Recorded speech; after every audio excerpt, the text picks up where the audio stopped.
এই এলাকার আওয়ামী লীগের যারা ছিল, এলাকার মানুষের সম্পদ তাদের কাছে নিরাপদ ছিল না, এলাকার মানুষের রক্ত তাদের কাছে নিরাপদ ছিল না, এলাকার মানুষের জীবন তাদের কাছে নিরাপদ ছিল না। আজকে জামাত ইসলামী বুকে হাত দিয়ে বলবো, আমাদের কাছে এই এলাকার সমস্ত মানুষের জান মাল নিরাপদ থাকবে ইনশাআল্লাহ। বাংলাদেশে বিএনপি এবং জামাত ইসলামী এলাকাতে কাঁধে কাঁধ মিলিয়ে স্বৈরাচার মুক্ত, ফ্যাসিস্ট মুক্ত একটি দেশ আমরা গড়ি। আপনারা চান কিনা?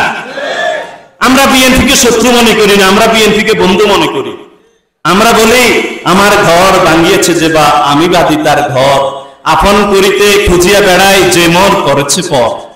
বিএনপি এবং জামাত ইসলামী 17 বছর কাঁধে কাঁধ মিলিয়ে এলাকাতে ভাই ভাই হিসেবে আন্তরিকভাবে থেকেছিল কিনা? আমরা লড়াই সংগ্রাম একসাথেই করেছি। এখন ফ্যাসিস্ট মুক্ত বাংলাদেশে যে যার মতো করে আমরা আন্দোলন করব, কাজ করব, রাজনীতি করব, কিন্তু বাতিলের বিরুদ্ধে, ফ্যাসিস্টদের বিরুদ্ধে, স্বৈরাচারের বিরুদ্ধে, গণহত্যাকারীদের বিরুদ্ধে, আমার ভাইয়ের বুক যারা খালি করেছে তাদের বিরুদ্ধে, যারা হামলা দিয়েছে, মামলা দিয়েছে, ঘরে ঘুমাইতে দেয় নাই, রাস্তায় হাঁটতে দেয় নাই, তাদের বিরুদ্ধে আপনার জনতা, বিএনপি, জামাত ইসলামী, সাধারণ জনগণ সবাই আমরা একজোটে কাজ করবো ইনশাআল্লাহ। রাজি আছেন সকলে? আমার আদর্শ দেখে, আমার চরিত্র দেখে, আমার আচরণ দেখে জনগণ যাকে গ্রহণ করে তাকে ভোট দিবে। রাজি আছেন? কিন্তু আমরা রাজনৈতিক একটা ঐক্যমত্য, বন্ধন, ভালোবাসা, আমরা একজোটে থাকতে চাই। রাজি আছেন সকলে? বিএনপির সাথে, জামাত ইসলামীর সাথে আমাদের কোনো বিরোধ নাই, আদর্শিক কোনো বিরোধ, কিন্তু আমরা চাঁদাবাজের বিরুদ্ধে। জামাত ইসলামের কোন লোক যদি চাঁদাবাজি করে, জামাত ইসলামের ইউনিয়ন আমির তাকে কেন প্রশ্রয় দিবেন?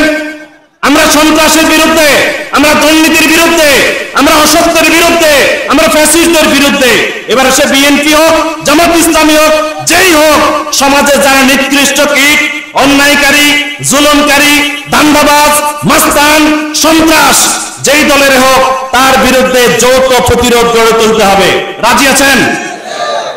দীর্ঘদিন ধরে ত্রাসের রাজত্ব কায়েম হয়েছিল, চোর চার মূল্যতা, এই ইউনিয়নের জায়গা জমির সালিশ, এই ইউনিয়নের ভাগ বাটোয়ারা, ভাইয়ে ভাইয়ের বিবাদ বিসংবাদ মীমাংসা করার জন্য এই ইউনিয়নের লোকদের বাইরে দরবেশাদের সন্ত্রাসীরা এসে এখানে আধিপত্য বিস্তার করেছিল, নিজামাজারির সন্ত্রাসীরা এসে আধিপত্য বিস্তার করেছিল।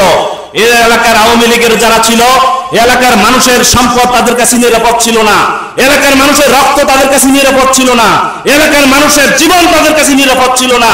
আজকে জামাত ইসলামী বুকে হাত দিয়ে বলবো, আমাদের কাছে এই এলাকার সমস্ত মানুষের জান মাল নিরাপদ থাকবে ইনশাআল্লাহ।